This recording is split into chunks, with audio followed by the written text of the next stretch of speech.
Gipaklaro ni kanhi Presidente Rodrigo Duterte nga dili siya oposisyon ni Presidente Bongbong Marcos Jr.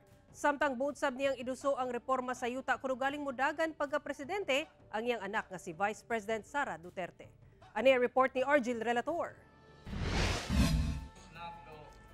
Ato sa iyang pagtambong sa 64th araw ng pandaitan sa Paquibato District, Davao City, gipaklaro ni kanhi Presidente Rodrigo Duterte nga dili siya oposisyon sa kasamtangang administrasyon ni Presidente Bongbong Marcos. Ako dili ko oposisyon.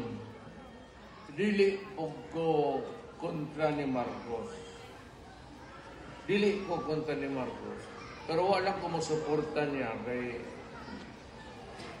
agi kong presidente, daghang kong na amigong mga kandidatong presidente. So, para walay maduubos, dili ko gusto niya.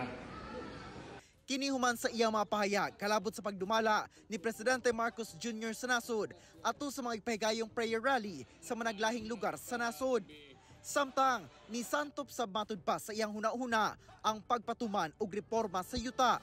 Ipit matud pa sa iyang panahon ang pagpatuman ini. Sanglit mahulog nga walay kitaon ang gobyerno sa buhis gikan sa mga dagkong kumpanya. Panahon na siguro og si Inday ang mapresidente.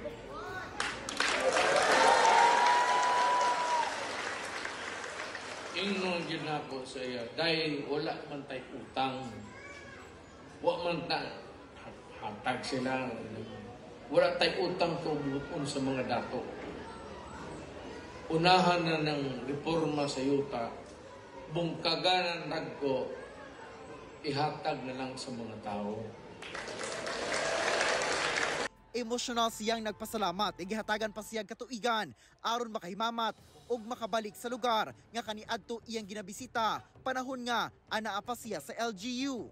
Kahilapon ko sa niaging mga tuig ang inyong tabang kanako ug ako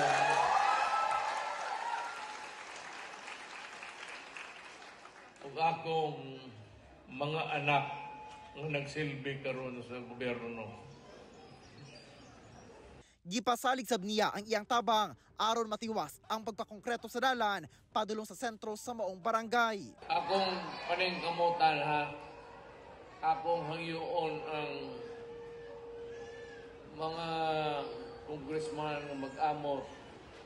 Mangita og kwarta ha, basi tuod og wa na po sa gobyerno, mangita og kwarta. Ako si Argil Relator para sa One Mindanao.